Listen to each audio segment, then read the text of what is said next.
Hello, dear viewers. Namaskar. Welcome to Moksha Media. You are with Moksha Hiramat. Most of you may not have heard the name of H Deshapaande. Ramachandra Rao Hanumantarao Deshapaande was a brilliant student, a leader, unification fighter, a visionary, a teacher, and a writer.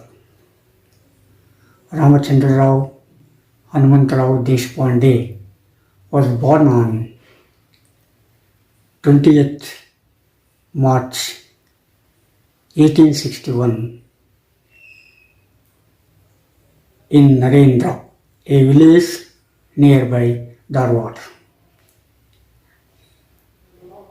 H Deshapaande completed his primary education in Narendra and Dharwad. Then he went to Pune for further education. As he was a brilliant student, he got almost all scholarships meant for the students of southern part of Bombay Presidency at that time. Of course, Dharwad was under Bombay Presidency at that time. So, being a brilliant student, he got so many scholarships and medals. After his education, he was appointed as a headmaster in the Department of Education. Of course, he did his MA and stood as a distinct one in Bombay Presidency. At that time, he was the only student who passed MA in Bombay Presidency. Of course, as he was brilliant, he could get any type of job at that time. But due to the efforts of W. Russell, he was joined the Department of Education. W. Russell was a good administrator.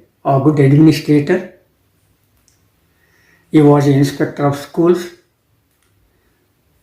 Formerly, he was a professor, and he tried his best to develop Kannada.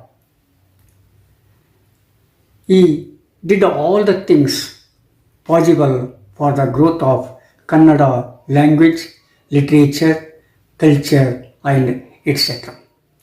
So, he brought all the brilliant students and persons to the Department of Education from other departments also.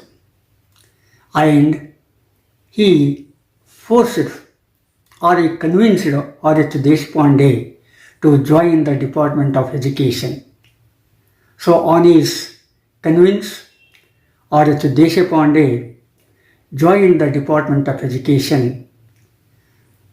Russell made him a headmaster of high school at that time. But in those days, headmaster post was not given to vernacular languages. That headmaster post was meant for Englishmen only. That is why he joined as an assistant teacher in a high school.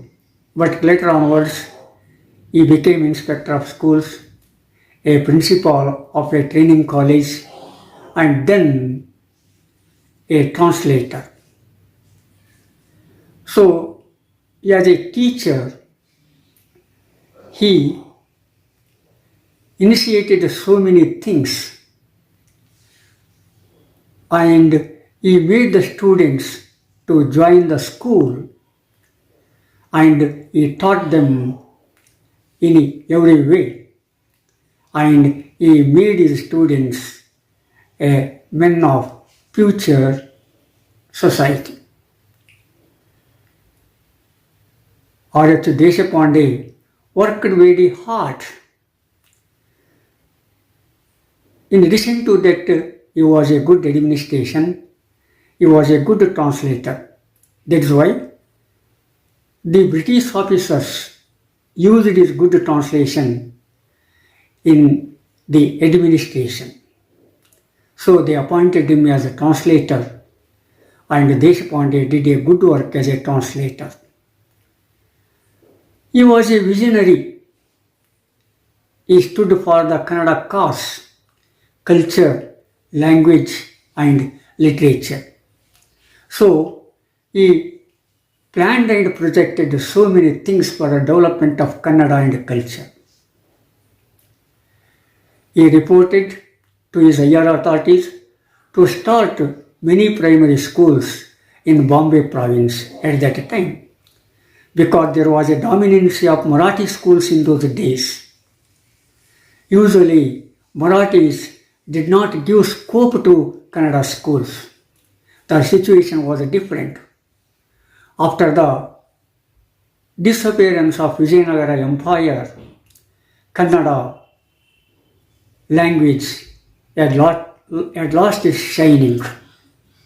So other vernacular languages were come into practice, and in that period, in that context, Marathi became a language of rulers, and even English officers also thought that Dharwad was a Marathi area, but later onwards they came to know that it was not a Marathi area, it was a Kannada area. Then they started to commence so many primary schools, so many primary Kannada schools, and they were called normal schools at that time. As the time went on and on, those schools had their own sayings, and the persons came out of the school played a prominent and dominant role in the development of Karnataka. And Karnataka became a known and famed one. They supported the unification of Karnataka, because in those days Karnataka was split into 6 divisions. Those divisions were Kodagu, Mysore province under the reign of Mysore Odias, and Hyderabad Nizam Ali in the province of Hyderabad, then Madras Presidency, Bombay Presidency, and some other smaller capitals such as Jamakandi and Savanur and etc. etc. So in those areas, the Karnataka was split and it was administered by those persons and administrators. So in such a situation, H Deshapaande played a prominent role in the development of Kannada language, literature and Kannada. So he was a visionary in establishing Karnataka Vidyavardhaka Sangha at Dharwad. So he knew that a Sangha was required for the growth of Kannada and its culture. So he initiated to establish the Karnataka Vidyavardhaka Sangha at Dharwad in 1890 only. So after the establishment of Karnataka Vidyavardhaka Sangha at Dharwad, Kannada grew further and further and on. That Karnataka Vidyavardhaka Sangha and H Deshapaande as a first secretary of Sangha and a team of dedicated persons worked hard for the development of Karnataka. They supported and involved in the activities of unification of Karnataka, because they thought that if Karnataka was united, then only it would grow further on and on. So they worked a lot for the unification of Karnataka. At that time, H Deshapaande coined a phrase, specially coined two phrases. One is Kannada to grow, Kannada ಬೆಳೆಯಲಿ, and another one is Kannadam ಗೆಲ್ಗೆ, that is victory to Kannada. These two phrases were coined by H Deshapaande. Persons like B.M. Srikantaya and Kuvempu liked that phrase Kannadam ಗೆಲ್ಗೆ, that is victory to Kannada, and B.M. Srikantaya propagated it and Kuvempu used it on so many occasions. Even today the word Sirigannadam ಗೆಲ್ಗೆ is used on so many occasions. It becomes a part and parcel of a slogan in every occasions taken place in Karnataka and government of Karnataka also. So after 132 years of its coined phrase, it is even popular even today. That shows to what extent H Deshapaande was a visionary. And he also initiated the establishment of Kannada Sahitya Parishattu. Now, an institution stood for the development of Kannada cause. And when Mokshagundam Visvesvaraya became Diwan of Mysore province, at that time H Deshapaande congratulated him on his diwanship. H Deshapaande was an intimate person with Mokshagundam Visvesvaraya. He was a good friend of Mokshagundam Visvesvaraya. On congratulating him, he told Visvesvaraya to start an institution for the cause of Kannada language and literature and its culture on the basis of Karnataka Vidyavardhaka Sangha at Dharwad. He also requested him to foster the development of Kannada in Kannada-speaking areas. Of course, Mokshagundam Visvesvaraya initiated for the establishment of an institution for the growth of Kannada, and it was resulted in the establishment of Kannada Sahitya Parishattu in 1915. That means Kannada Sahitya Parishattu later on established in Karnataka. But before that Karnataka Vidyavardhaka Sangha at Dharwad played a prominent role.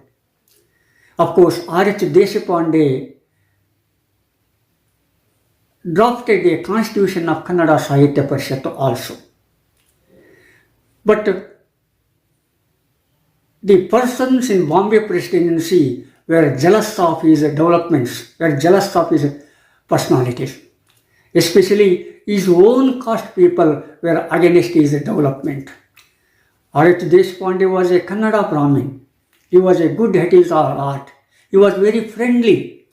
But Marathi Brahmins did not tolerate his growth because they felt that if Deshapaande was developed to that extent, automatically they would lose their own importance. And for that, those persons in administration tortured him in many ways. They transferred H Deshapaande 22 times in his service of 20 years. So you think of it, to what extent they tortured him, to what extent they gave him the trouble. But Deshapaande was not feared of it. He faced it and he developed Kannada and its culture. He shows what Kannada culture is to other persons.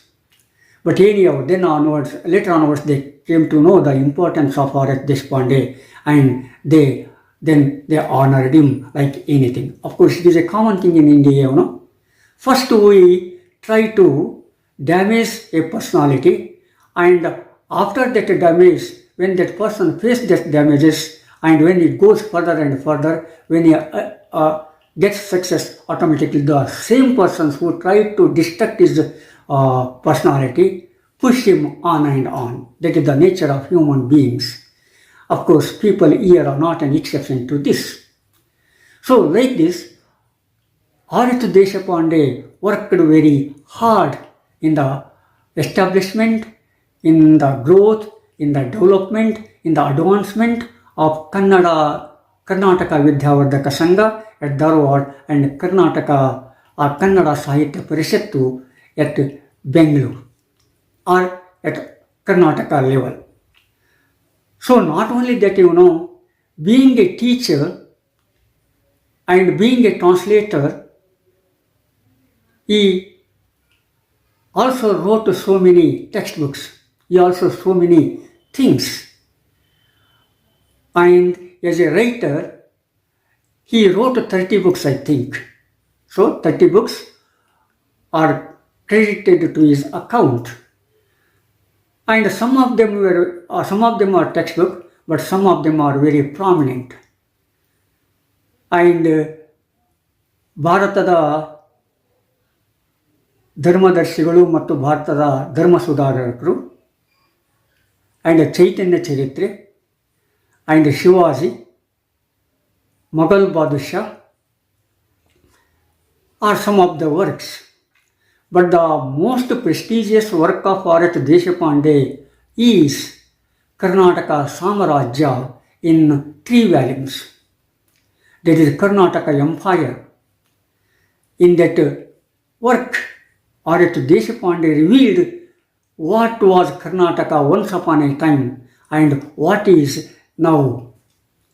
He showed it. He worked very hard for the history of Karnataka at that time. Now it is very easy to come to know the history of Karnataka sitting in a corner of a room and click the mouse and get all information within seconds. But in those days, that was not that much of easy. In order to get a little bit of information, they should work very hard. They should go through the books. They should go through the palm leaves. They should go through some ancient texts which were not available very easily. Some texts were here and there, but they did not give to the other persons, thinking that they were destroyed. In such a situation, he researched on so many things and he wrote books on so many personalities. So like this, Deshapaande constructed the Kannada language and its culture in those days. Now we talk of Kannada, we celebrate the festival of Kannada in the month of November every year. But we don't know the importance of the persons who worked at that time in those days. So in this month we have to remember the persons who fought for the unification of Karnataka and who did good efforts for the growth of Kannada language, literature and culture and arts, etc., etc. Now we have come of a stage because of the efforts and works of those persons. Those persons simply did not say. They did what they said. They said what they did. That was the atmosphere at that time. Now the time is completely different. We say one thing, do another thing, and do one thing, say another thing. That has become the culture of nowadays. But in those days, that was not that thing. And in such a situation, that Ramachandra Rao, Hanumanta Rao, Deshapaande fought for the cause of Kannada and he succeeded in it also. So, in so many ways, he worked for the Kannada. And his son was also educated. He did his post-graduation, but Deshapaande did not send his son for the job, even he was appointed as a lecturer. Instead, he opened a library under the caption of Shankara Vachanalaya, and he shouldered the responsibility of that library to his son, because he experienced a lot. He had a bitter experience in the jobs, especially government jobs. Even he was brilliant, talented, and genius in so many cases, he could not speak openly the problems of that time, the conditions of that time, because he was an employee. That's why he knew that, so he did not send his son to the job of anything. That shows to what extent that H Deshapaande worked, to what extent he was a visionary. And in the strict sense, I say that H Deshapaande was the high priest of Karnataka. We can see it anywhere, everywhere, because he fought for it. He sacrificed for it. And he did what he said, and etc., etc. Now Kannada has come to a stage. It has come to a particular stage, no doubt about it. But the efforts of persons like Deshapaande could not be forgotten. So Deshapaande, such a person, Deshapaande, was passed away on 26th April, I think, in 1931. So in that span of period, he devoted and contributed a lot for the growth of Kannada, its language, literature and culture. So we should hats off to H Deshapaande. So I hope I have I have brought the truth home, and you also feel it. Subscribe it and share it, and see you in the next episode. Namaskar. Thank you.